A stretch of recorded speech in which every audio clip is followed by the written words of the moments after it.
ingredients laid out here, more or less. The recipe calls for unsalted butter, but I can never manage that. So there's just a little melted butter. We're gonna use the Chappell's Creamery Bay Blue because it's one of our favorites in place of the Roquefort. Just a little flour, some eggs. These eggs are from our chickens that are currently living at Melissa's house because a fox kept eating them, but she's been protecting them for us. White pepper, salt, milk, parsley. Ta-da, we'll show you where we got the parsley. So if you're clever, you will have bought all the ingredients ahead of time and saved them for the whole week. But if you're not, you'll have grown your own or have stolen it from your neighbors. Here's our neighbor's dog with his little, come here, Zeus, come out so Sean can cut the parsley. Here, come here. There we go, it's okay. All right, so there's just a little parsley. I think the recipe calls for flat leaf parsley, and inconsiderately, our neighbors are only growing curly parsley, but it will do just fine. Anyway, so here we are, nabbing a little parsley. Whoop. Okay, nice, before they see us, let's go. All right, white pepper. I'm gonna talk a little bit about white pepper because this is kind of crazy.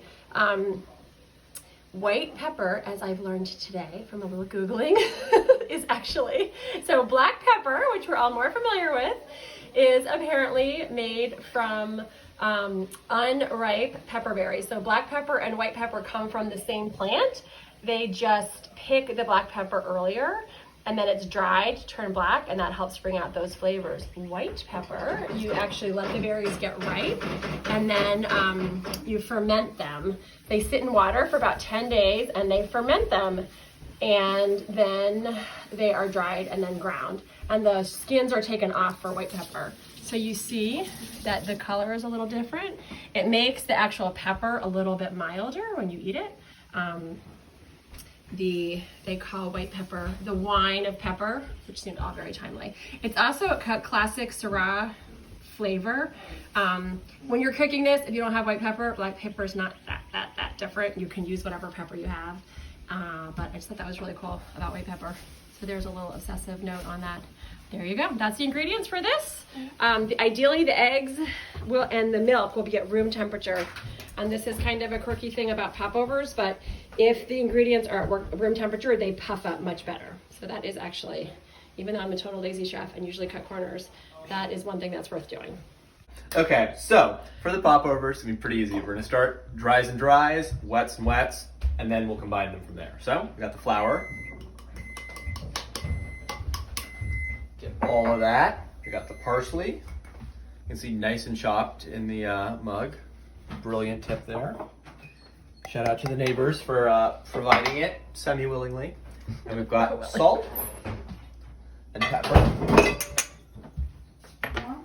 And then we're just gonna give it all a quick whisk together. And we've got this very appetizing mixture. Now we're gonna set this aside for the moment and go for some of the wet ingredients. So we've got milk. We're gonna crack in some eggs.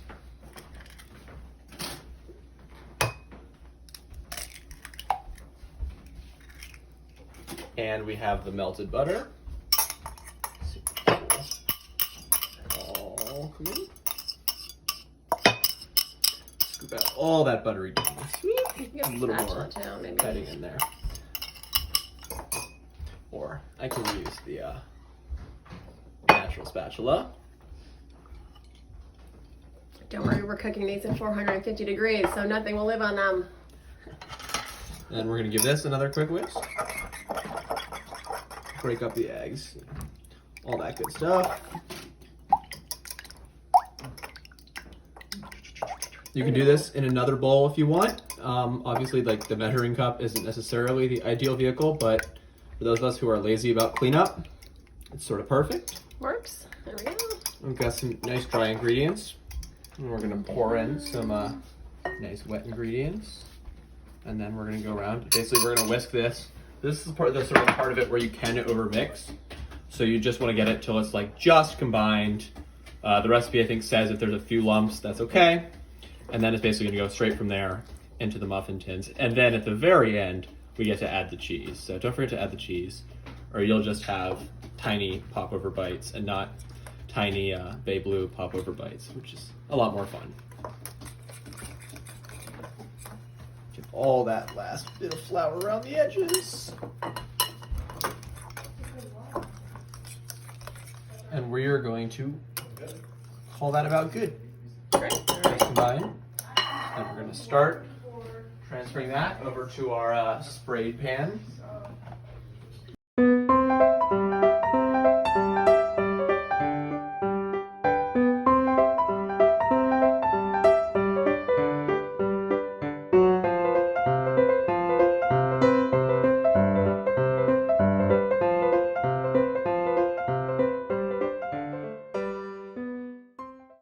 All right, so now these puppies are gonna head into the oven.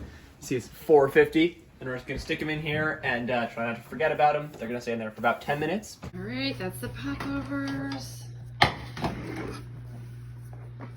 Let's see if they puffed. Oh my God, they look so good. You need to, there we go. They sometimes fall if they come out. Ooh, sometimes they fall, but we're not gonna film that part. Just don't even blow on them. Film it quickly and then. Voila, beautiful. All right, those are our popovers.